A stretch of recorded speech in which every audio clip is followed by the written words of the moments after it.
Hello વિદ્યાર્થી મિત્રો, આજે આપણે 10મા ધોરણની પરીક્ષામાં 100% પૂછાશે કે એવો સરસ મજાનો વિજ્ઞાનનો સવાલ જેનું નામ છે માનવ હૃદયમાં થતું રુધિરનું પરિવહન સમજીએ.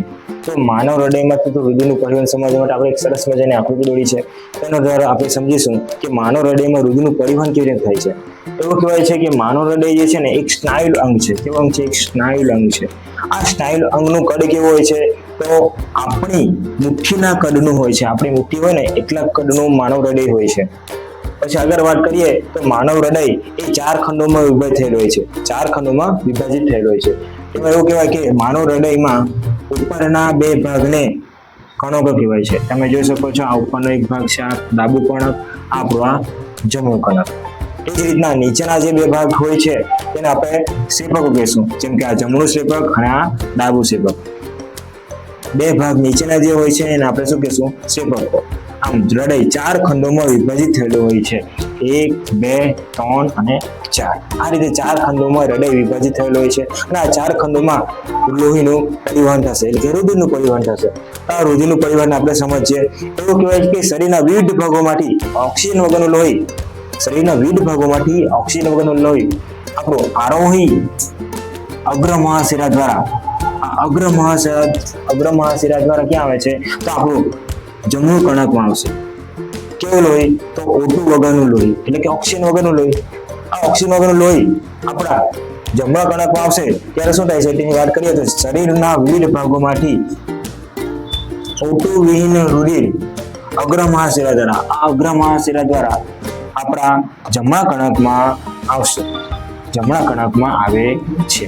ત્યારબાદ શું થાય છે જમણા કણકમાં? તે જોઈએ તો જમણું કણક શિથિલન પામશે. શિથિલન પામશે મીન્સ કે એમાં હૃદય આ જે હૃદયનો જે જમણું કણકનો જે ભાગ છે એમાં લોહી આવશે અને લોહી શિથિલન પામશે, એટલે કે ભરાશે, ફૂલશે, જરા ધીરે એની ક્ષમતા છે તે પ્રમાણે ફૂલશે. ત્યારબાદ એનું શું થશે? તો ત્યારબાદ એની દિવાલ સંકોચન અનુભવશે. ત્યારે એની દિવાલમાં સંકોચન અનુભવવાના કારણે અહીંયા આવેલો હોય છે ટ્વીડલ વાલ્વ. આ ટ્વીડલ વાલ્વ સંકોચન અનુભવવાના કારણે ખુલશે અને જેવો ટ્વીડલ વાલ્વ ખુલશે તેથી આ રુધિર હવે અહીંથી આપણા જમણા ક્ષેપકમાં આવી જશે. ત્યારબાદ શું થાય છે એની વાત કરીએ તો O2 વિહીન રુધિર જમણા ક્ષેપકમાં આવીને શિથિલન પામશે. ઓક્સિજન વગરનું લોહી ક્યાં આવશે? તો જમણા ક્ષેપકમાં, અને જમણા ક્ષેપકમાં આવીને પાછું શિથિલન પામશે, એટલે કે પાછું ફૂલશે. એની ક્ષમતા હશે એટલું.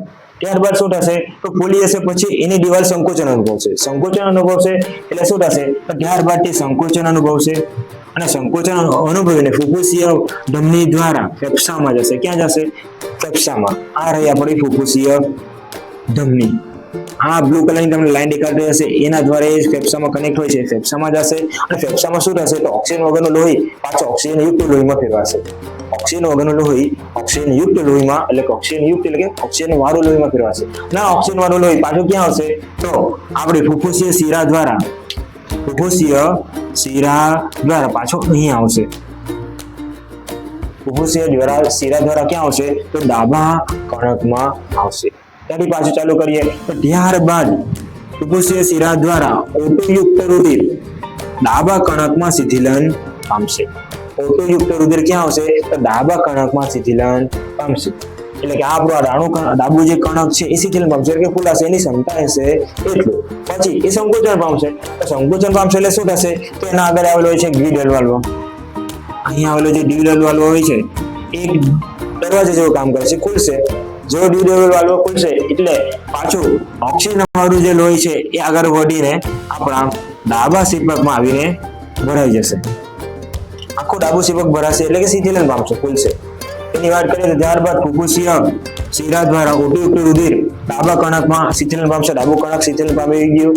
પછી ટ્વીડલ વાલ્વ જે આવેલો છે ખુલશે અને ટ્વીડલ વાલ્વ જેવો ખુલશે ત્યારબાદ તે સંકોચન અનુભવીને ટ્વીડલ વાલ્વ ખુલશે અને ટ્વીડલ વાલ્વ ખુલવાને કારણે O2 યુક્ત રુધિર ડાબા ક્ષેપકમાં આવીને શિથિલન પામશે. ડાબુ આ જે ક્ષેપક છે તેમાં આવીને શિથિલન પામશે, એટલે કે ડાબુ ક્ષેપક હવે ખુલાશે.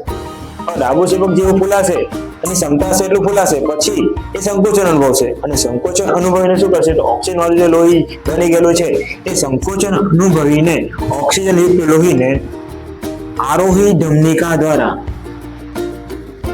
ધમનિકા દ્વારા ઓક્સિજન વાળું લોહી હવે શરીરના વિવિધ ભાગો તરફ જશે. જ્યાં ઓક્સિજન વાળા લોહીની જરૂર પડશે ત્યાં ઓક્સિજન યુક્ત રુધિર હૃદયમાંથી જે અંગોમાં જરૂર હશે ત્યાં જતું રહેશે.